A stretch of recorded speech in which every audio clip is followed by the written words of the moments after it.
ये ध्यान रखना, जो गुंडा होगा, जो गलत होगा, उसके समर्थक पता नहीं कहां से आ जाते हैं, ये तो पैसों में खरीदते हैं और रोड पे मिल जाएंगे आपको। ठीक है, राम रहीम का केस याद है, जब उसको जेल हो रहा था कैसे सब खड़े हो गए थे बस पंचकुला के वही है। अंदर।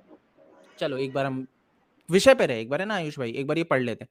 शरद पवार ने क्या बोला, नवाब मलिक पर कार्रवाई के बाद एनसीबी चीफ शरद पवार ने भी भाजपा पर निशाना साधा है।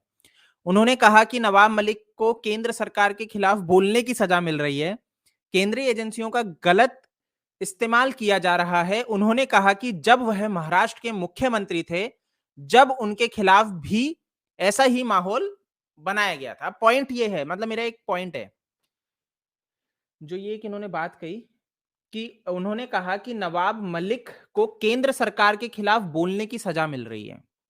पॉइंट ये है कि गलत तो वो है, गलत वो है, ईडी उनके ऊपर एक्शन इसलिए कर रहा है, उनकी गलतियों को इसलिए सामने रख रहा है क्योंकि उन्होंने केंद्र सरकार के खिलाफ बोल दिया। यानी कि आप ये चीज तो मतलब ये इतने बेशर्म है, ये चीज क्लियरली आके इंडिकेट करते हैं कि हमने कुछ बोल दिया, इस वजह से आके हमारे गलत कामों को सामने रखा जा रहा है। मतलब जनता को कितना मूर्ख समझते हैं ये।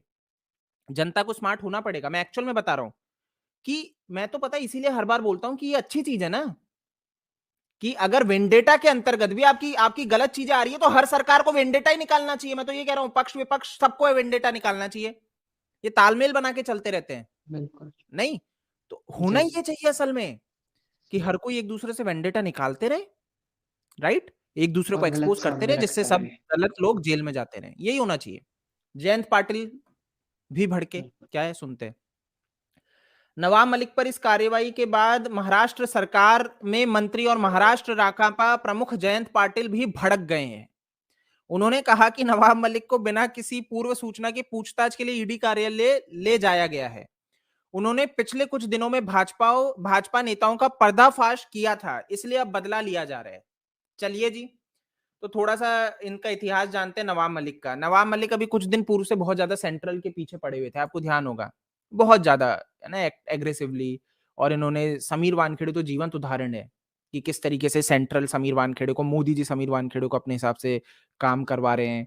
और समीर वानखेड़े ये है वो है, धर्म और अलग अलग विषयों पे वो चले गए थे। क्या रहा, धज्जियां उड़ा दी थी कोर्ट ने, किसकी, नवाब मलिक की। सब समझ में आया कि नवाब मलिक एक नंबर का झूठा है, फर्जी ट्वीट्स करता है, फर्जी प्रूफ रखता है। कोर्ट ने साफ कह दिया तुम भैया रुक जाओ, आज के बाद अगर तुमने ये बकवास की तुम्हें गिरफ्तार कर लिया जाएगा। कोर्ट ने बोल दिया था, राइट, नवाब मलिक को कि तुम एक नंबर के फर्जी हो, अगर तुम्हारे फर्जीवाड़े इसी तरह से चलते रहे तुम गिरफ्तार हो जाओगे इसमें।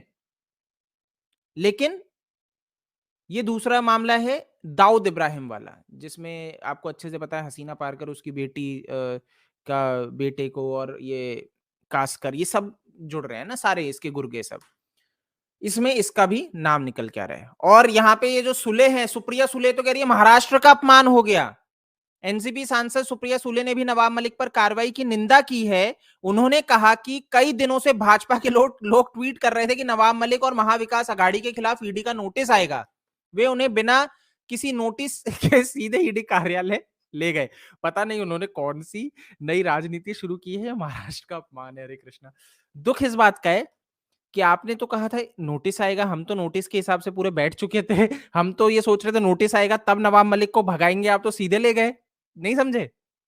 हमारी प्लानिंग ये जी थी कि आप नोटिस भेजोगे, उसके बाद हम नवाब मलिक को अंडरग्राउंड करेंगे जैसे अनिल देशमुख को किया था। बट आप तो स्मार्ट निकले, ईडी सीधे चली गई कि अनिल देशमुख का पूरा वो देखा इतना नाटक कि वो गायब हो गए सारी चीजें।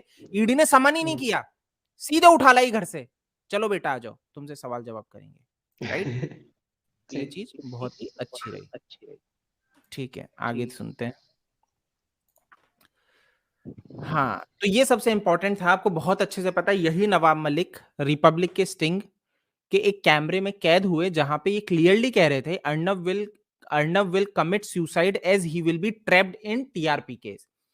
आज के समय में ये बहुत अच्छे से क्लियर हो चुका है कि किस तरीके से सचिन वाजे ने क्लियरली कहा है ईडी को, परमवीर सिंह ने क्लियरली कहा ईडी को, सारी चीजें क्लियर है कि टीआरपी केस फ्रॉड था, फेक था, राइट। अर्णब गोस्वामी की गिरफ्तारी झूठी थी, सब ये फेक इन्होंने क्रिएट किया है, सब कुछ क्लियर समझ में आ रहा है। वो क्लियर कहते हैं कि सचिन वाजे की नियुक्ति क्यों हुई है, महाराष्ट्र सरकार, उद्धव ठाकरे, आदित्य ठाकरे, अनिल देशमुख प्रेशर बना रहे थे, राइट।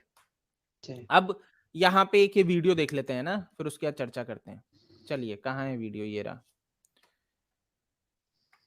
सॉरी ये रहा, ट्विटर पे है ना, ट्विटर पे है, ट्विटर को ओपन करते हैं, ये ट्वीट तो ये है, एक बार सुन लो क्या कहा था इन्हीं महाशय ने जो आज जेल में बंद है। अर्णब गोस्वामी वो व्यक्ति हैं जो सुशांत के लिए आवाज उठा रहे थे, और किस तरीके से ये पीछे बैठ के महाराष्ट्र सरकार क्या प्लानिंग प्लॉटिंग कर रही थी वो आपके सामने।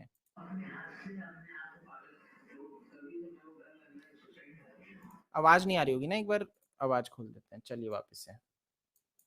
वो अपने हाथ से अपने आप को पागल, तो कभी तो मेरे को डर लग रहा है सुसाइड ना कर ले।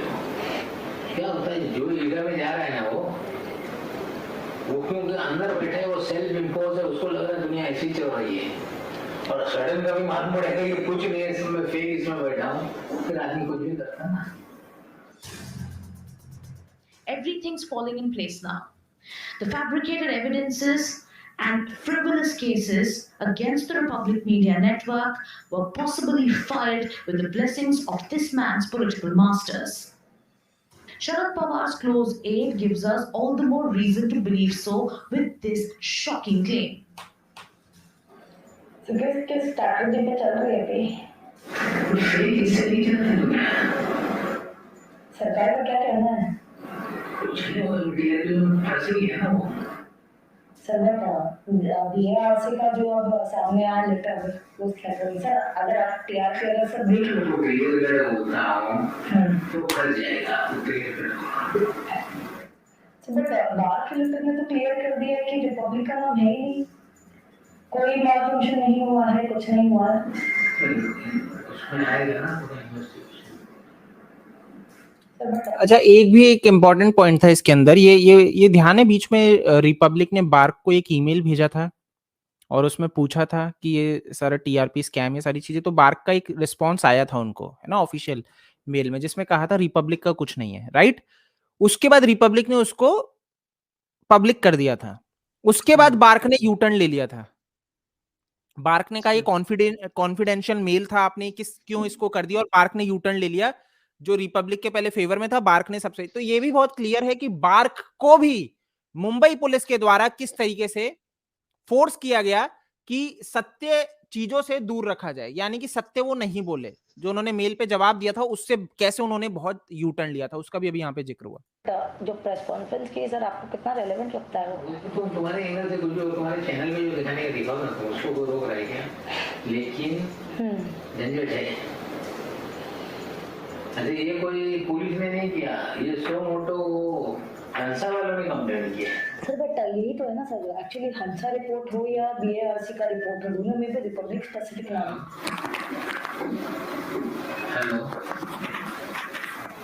हेलो ऐसा नाम भी होता है ना, एक हुआ कि फला एक घटना हुई है, इन्वेस्टिगेशन में बहुत कुछ निकलने लगता है।